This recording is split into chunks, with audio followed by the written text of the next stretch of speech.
5, 4, 3, 2, 1. Okay, welcome. I'm glad you're spending time with us during our Bible study. We finished our worship service. We encourage you to watch that. If you have missed it, be encouraged. But we're going to start a new study. We had finished Jonah. I'm going to do a short series on the Psalms, particularly calling it Praying Through the Psalms. What is the Psalms? 150 of them. No, we're not doing 150 of them. But there are different types of psalms. Now we say psalms. Why don't we define what a psalm is?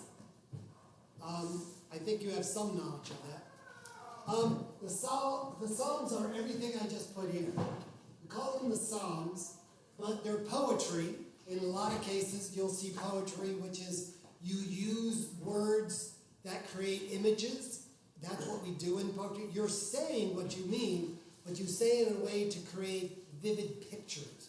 That's a poem.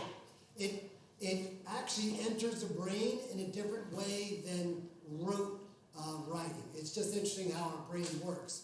When you use expressions that are of the kind that brings images, it lights up a different part of our brain, and it helps us use that part of the brain. The Psalms is and was the song book of the church. Yes, we have them in our pews. The Psalms were the song book of the church. These were the Psalms, which is really interesting because some of them you're like, how would I sing this? But they did. These were songs. Lastly, and really as important, is these were used when you watch David. David does not write all the Psalms, he writes the majority of them. They are his prayers, his requests, how he is speaking to God. So the goal here is, what I want us to do is learn how to speak to God. Okay, so that's what we're going to do. If you're interested in that, that's what we're going to do. We're going to learn how to speak to God, not on Tom's how, but on how the Psalms teach us how to talk to God. What is prayer? Right? Prayer is speaking, talking to God. I hope you do it on a regular basis. So let's understand. So what I'm going to do in this study is use representative Psalms. There are different types of Psalms. Some deal with, we did a Psalm today, didn't we? We did a Psalm today. That was a Psalm of confession. And you'll see different Psalms that deal with confessing, things that David wants to get off his soul and give it to God. This is important. So if you learn anything today, we've learned there are Psalms that teach us to confess, what to say when we confess. So read that Psalm again, if you would, and it kind of teaches us the art of confession. Learn the art of confession. It will change your life. It's the most scariest thing you can do as a Christian, but it will free you, as I made that point. There is Psalms of fear. You'll see David screaming out to the Lord. There's Psalms of pain, right? Times when we see pain in his life, or whoever wrote the psalm. And what I want us to do is look at those Psalms so we can learn, how did they go to God during these times? What else is there? How about praise? There is praise within it. So, okay, Psalms of praise. I like that. Psalms of, this one came to me. Psalms of doubt. I know some of these can overlap. And it's funny because you'll see these already in there. Sometimes they'll start one way and end another, and you're like, how did we get here? And we're going to look at a psalm like that. We're going to look at Psalm 22. My God, why hast thou forsaken me? I'm not going to do that today. But that's a psalm of pain. Okay, so I just want us to see of God spoke to God. And this is a great lesson because you're going to learn God is a big boy. He can take it. We think sometimes we have to come with this holy writ and these and thous. Tell him what's on your mind. And we're going to see that even today when we look at, let's do fear. I think I picked fear. So we're going to do Psalm 3, and we could do more, but I picked Psalm 3 as a representative. Now, obviously, one psalm doesn't represent the whole totality, but we're born with emotions. It's what God gave us. So fear, pain, praise, doubt, confessing. This is just the human spirit. So hopefully what I'm studying will help you. Let's see if it does. Psalm 3. All right, I'm going to take a voice break. Sue, can you read Psalm 3? Would you mind? And anyone at home, Psalm 3. Sorry, I wasn't. That's okay. Right. Steve, are you there? You want to read it? Yeah. Julie's there. Go, Julie. Psalm 3, right? Please, yes. Lord, how many are my foes? How many rise up against me? Many are saying of me, God will not deliver him. But you, Lord, are a shield around me, my glory, the one who lifts my head high. I call out to the Lord, and he answers me from his holy mountain. I lie down and sleep, I wake again, because the Lord sustains me. I will not fear, though tens of thousands assail me on every side. Arise, Lord, deliver me, my God. Strike all my enemies on the jaw, break the teeth of the wicked. From the Lord comes deliverance. May your blessing be on your people. Okay. Amen. So again, it's this mood change that happens a lot of times in the Psalms. It doesn't end like it starts. But can I say this to you? If life was that simple, what did that take you? A minute and a half to go from how many are against me to, oh, the Lord is good. Believe me, it doesn't happen like that. It's a process. And what you have to see in the Psalms, which we will look at next week, there are pauses that you know are there. There's no way it went from this to this. It went from this to this, but there's a process to get from A to B. And that's what we're going to learn. Okay. So what we're going to learn today is how to pray through your fears. Okay. I just have some notes, so I'll say the Psalms help us to express our emotions. We should neither ignore our emotions nor be ruled by our emotions, right? You could be so tied up in the emotion of fear that you become paralyzed.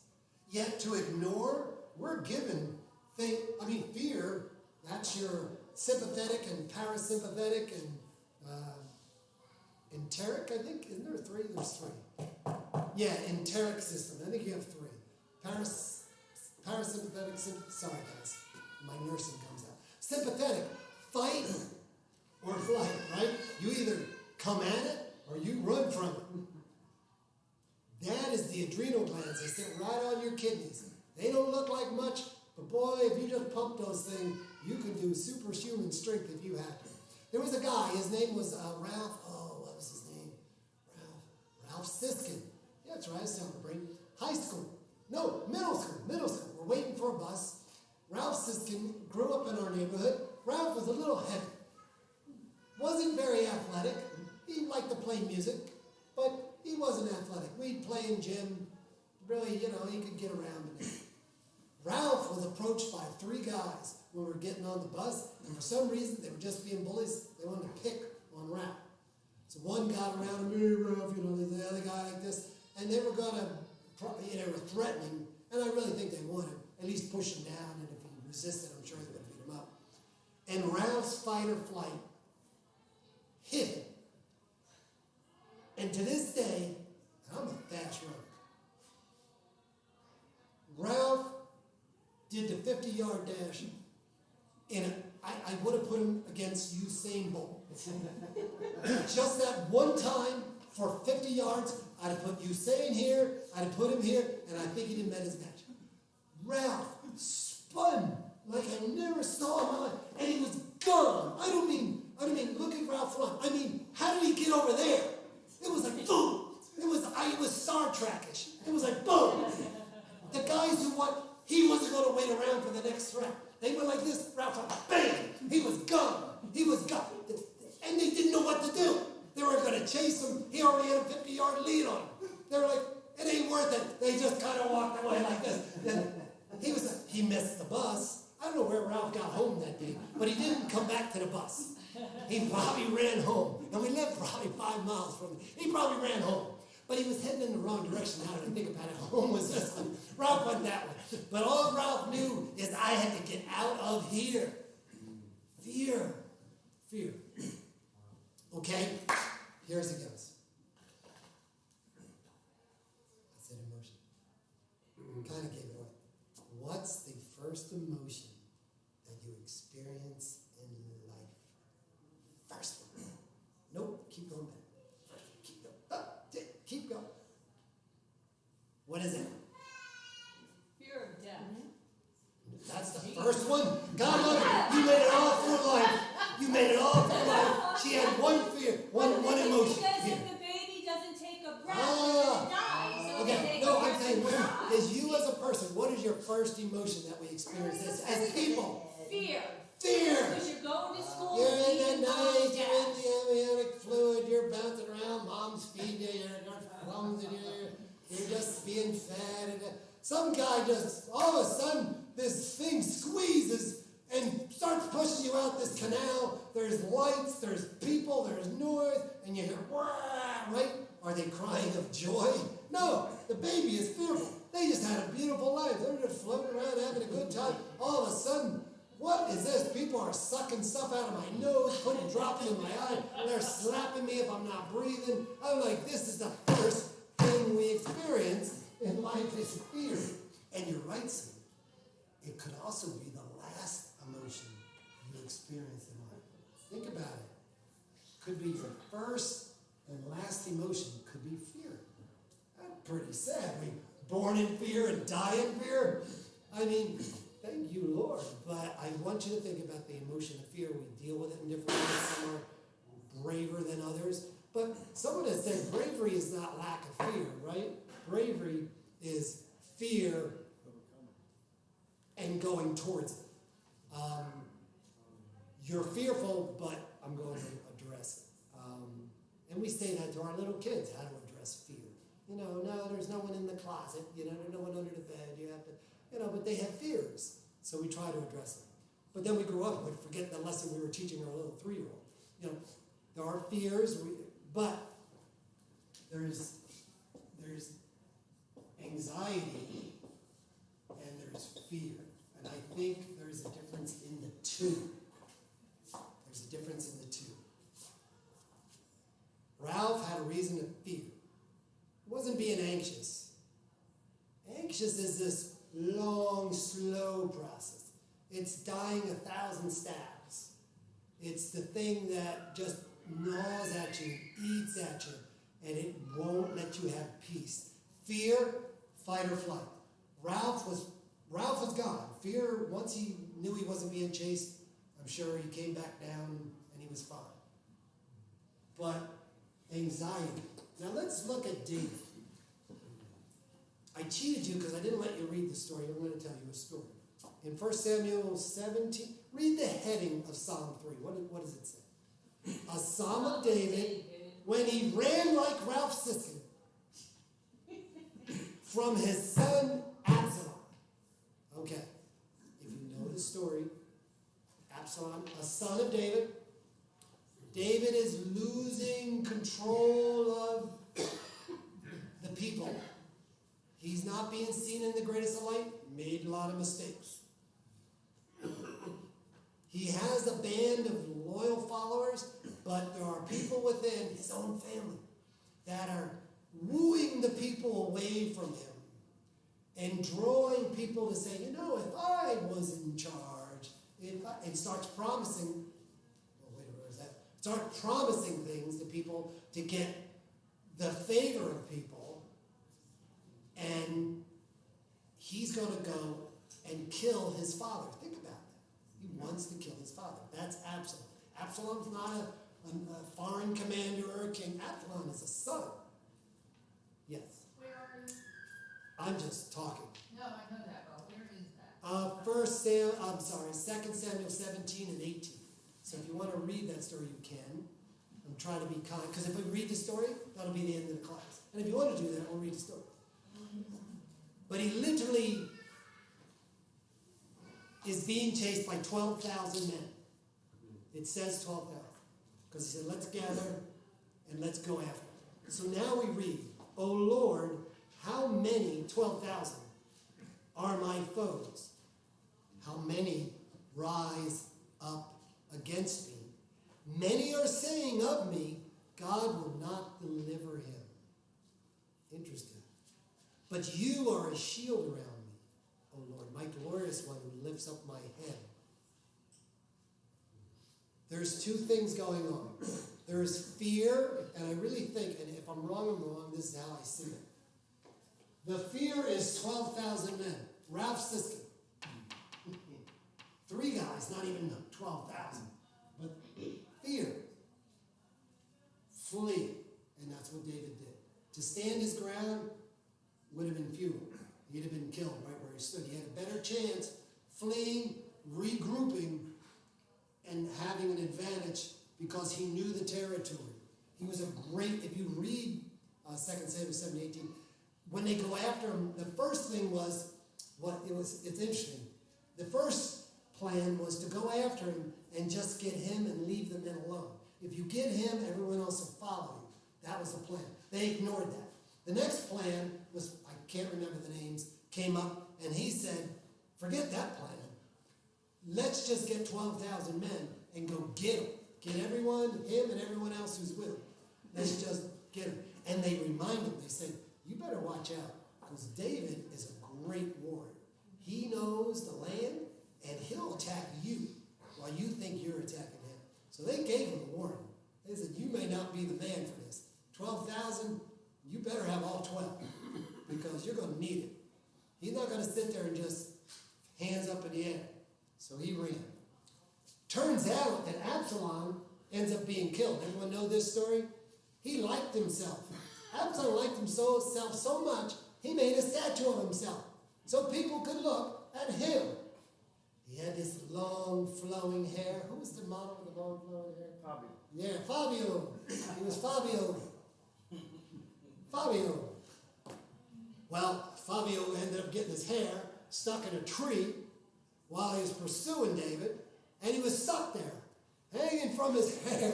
Is how the story goes. And Joab, who works with David, someone reports to Joab, we saw him hanging in a tree, Absalom, the guy who was chasing David. He said, why didn't you kill him? He said, oh, I'm not going to touch him. He said, okay, I will. He goes back, and he just runs a spear right through him. He finds him and kills him. Well, that was the end of that. But David, while he's running, says, oh, Lord, how many my foes, how many rise up? That's pure fear. But there's something else going on. This is David's image. David is a king, but he's being seen as weak.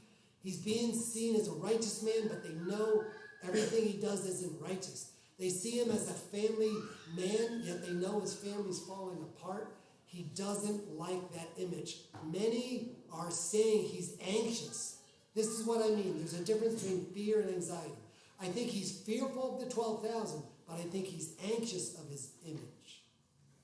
And people are talking about him, and they're saying he's fallen out of favor with God.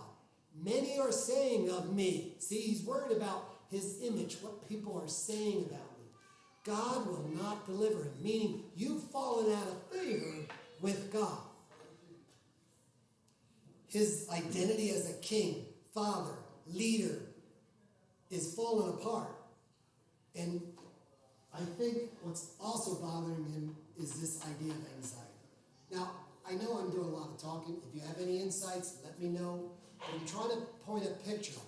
What is David going to do with this fear and this anxiety? God's not going to deliver. He's hearing this. God's going to give you up. God won't protect you. God's not going to help you. You're not the man that God wants. That's why your son's going to replace you. You're not who you think you are. People see your cracks. They see you're not who you are. You're a weak man, and you shouldn't be in charge. long live the king, you're not going to be him. David turns to God and he prays through this fear. He says, I know there's a clear and present danger. I'm going to flee from it. And I know that I have this identity crisis right now, that I'm not the favored one. So he says this, but you are a shield around me, O Lord. What is he trying to do? Think about it. I set up the emotion, the fear and the anxiety. And he says, I'm going to pray through this. So he goes to God. The first part is what David's dealing with. The second is, but he's praying now. And remember, they sing this, so it's interesting. But you are a shield around me, O Lord. You're a shield around me. Whose character is he leaning on? God's character. His character is flawed. His character is broken. His character is not seen as the man that he wants everyone to see him as. Can I ask you something? I like this. But you are a shield around me. We all got dressed today.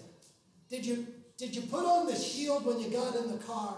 Do you have a shield in your closet? Like you put on your dress, I got on my suit, and I said, honey, we gotta go. Where's my shield? Safety belt. Okay, I'll give you the safety belt. But good. Where's my safety belt? What are you assuming by putting on a safety belt? What are you assuming by saying I need my shield? Come on, I'm not going to give you the class. You got to give it to me. Put on your mask. What is the reason for it? What? What? Protection. Is David saying, I'm fearful, I'm anxious, I'm vulnerable? But don't worry. I don't need a shield. God will take care of it. Is that what he says? He says, I need a shield. Why do you need a shield? Why do you need a mask? Why do you need a safety belt? Because there's danger out there.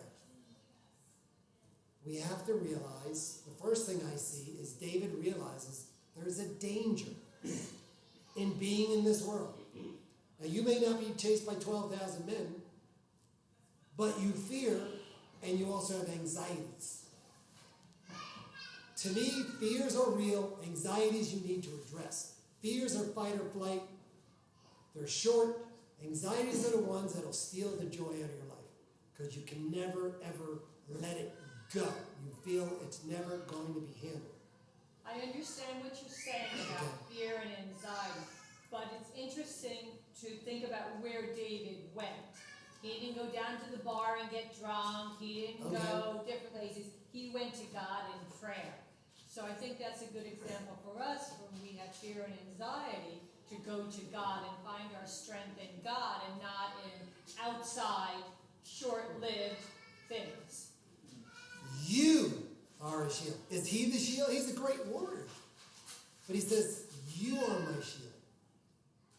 He stopped looking at himself, people, when you're in fear. You stop looking to yourself as the resource, and you look to one greater, your shield. And he sees God as his shield. He assumes there's danger, but he looks to God's character, not his own character. That's the lesson. You are my glorious one who lifts up my head. Glorious, glory. I had to look into that. The word is kabod. Kabod is the word for glory. God has glory. Kabod means heaviness. It means weight. When we say God has glory, we mean he's got weight. You got weight behind him. He's got importance. The word kabod can also understand the word honor is used. David, at the very end of 2 Chronicles, is told that he lived a life of kabod. I'm just going to read it for you. Well, you can spell it. Yep. You can do it this way, or you can do some kabod. Nope. Kabod. D.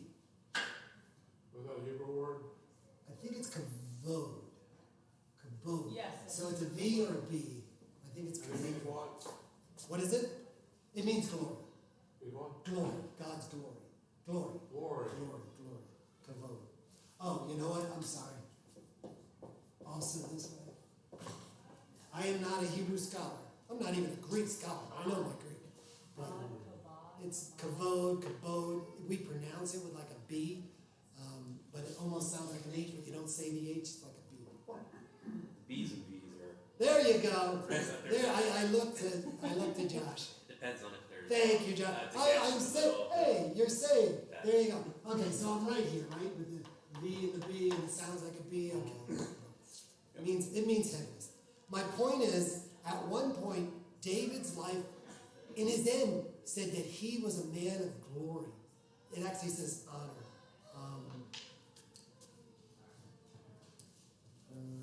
Sorry, that was Second Chronicles. It's the very, it is the Wow. end of, no, I'm sorry, it's the end of First Chronicles. First Chronicles 29. First Chronicles 29, 28. If you want to, are you there? I'm gonna interlinear. He died a good old age, having enjoyed long life, wealth, and honor. And His son kavod. Solomon succeeded him. Yeah. Right. He enjoyed long life, wealth, and kabod. Kabod, glory. But my point is, he realizes, although that's how people gave him praise, he sees who as the glorious one. Who's the one who has the honor? Who? It means importance. It means having meaning. It means having purpose. He sees God as his purpose. God as the one. You are the glorious one. And what do? Lift up it. What does that mean to lift up someone's head? Where's the head? Lift it up. God lifts up his head. God is the one. And he lifts up to God's glory. So here's what I'm saying with fear. We've got to, at least what I'm learning from this prayer, is we need to see God as the glorious one. God as the one who, he's worried about his image. Forget your image. Go to the Lord with your fears and your anxieties. Boy, that sounds like 1 Peter 5, doesn't it? Cast your cares on him because he cares for you. You know, exactly. Because God gives grace to the downtrodden, humble, right? But he, not to the proud, right? He resists the proud. Sorry. My point here, and really this is where he is, you've got, if you want the answer, it's in verse 3 and 4. Verse 1 and 2 tells us the situation. The answer is, you are my shield. You are the glorious one. You give meaning and purpose to my life. You, As the deer. pants for the water, so my soul. And is that for you? Amen. But see what you're getting? There's never one psalm that covers everything. So you're going to multiple psalms, but there's multiple emotions that we want to address.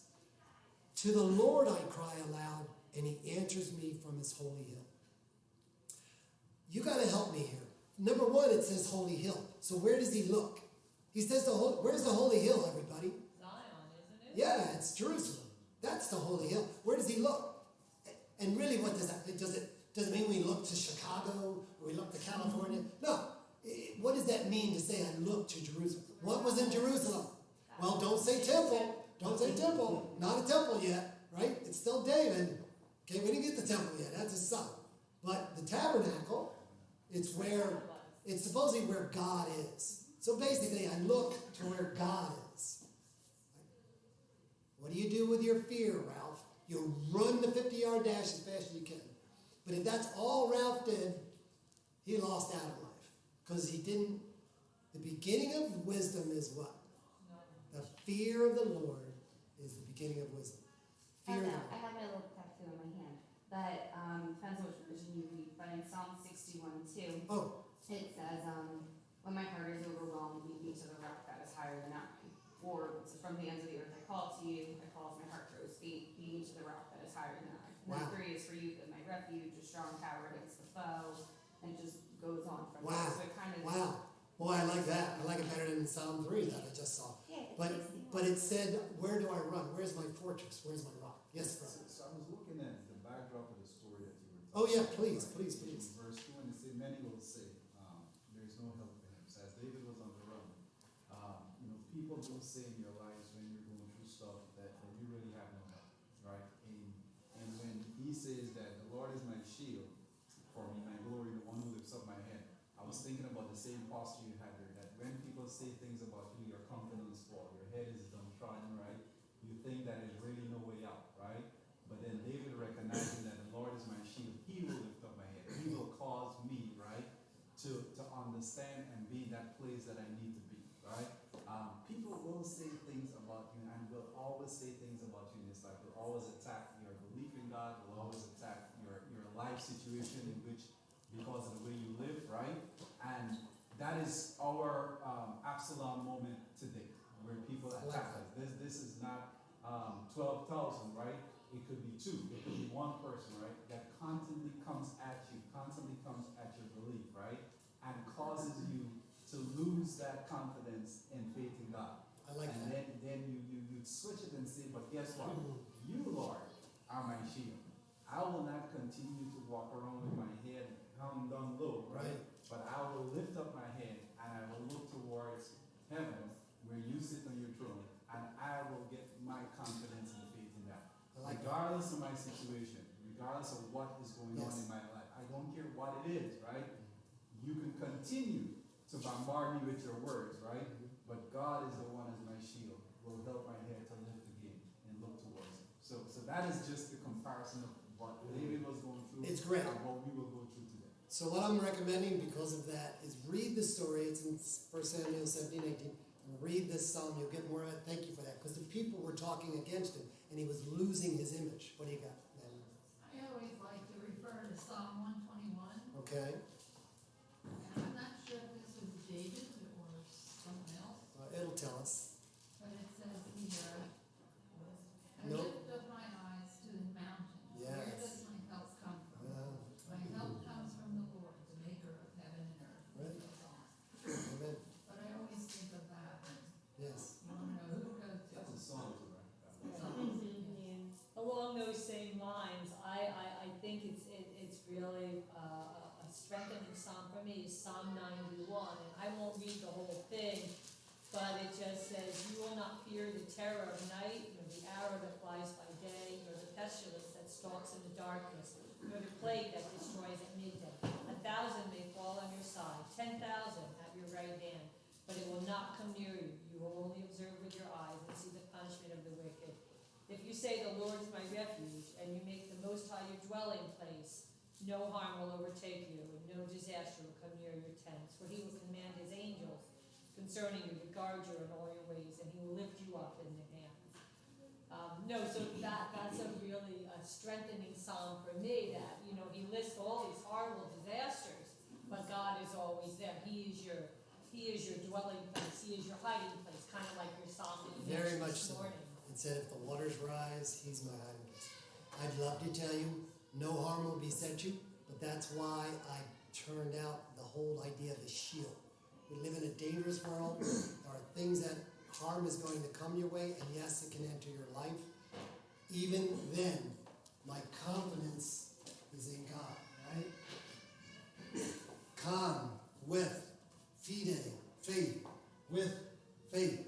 We get confidence when we mix our fear with faith. The fear can be taken, or at least subside and control, but you have to mix it to get your confidence with faith. You have to mix it with the Lord, or you're going to handle it on yourself, and you're going to either stand up against it because you're that strong, or you're going to fail under it because we know we are somewhat weak. We're going to roll it just for the sake of the teachers. The rest of the verses tell me, verse 5, because of this I can lie down and I can sleep, right? I'm not going to fear the 10,000. That's the verse 6. Deliver me, Lord. He gives his enemies to the Lord. You strike him in the jaw. You make them toothless. They can gum me all they want, but they can't bite me. You broke their jaw. You broke their teeth. May the Lord From the Lord comes deliverance, Sue. May your blessing be on your people. Amen. Just hopefully this opens the doors to how to pray to God and how God is working what we do when we have those. I'm going to wrap it just for time's sake. So let's bow. Lord, you are good, you are great, you are gracious. You are the glorious one. We give you praise as only you should have. Thank you for your glory, honor, which allows us to say you are our rock, you are our fortress, you are the one who shields us in our times. We thank you for this and the beautiful gift of Jesus. We pray on these things in his name. Amen. All right. Thank you, and thank you for your comments. It's going to be a better class when you do that, for sure. Let's see. You know, Psalm 61 is the I song. love to read this. Song? Just feel David's Sing one heart, share. you know. that song? I don't know. What song? I think it's 121. Psalm 61 is actually a song. Oh yeah, I didn't know Psalm that. 61 Oh, is what a song song. is that? Yeah, please. I didn't know that. It's the exact words of the song. From the end of the earth, I cry unto thee. Oh, when my heart is overwhelmed, oh, lead me to that rock that is higher than Jesus on that rock that is higher than I. It's the song.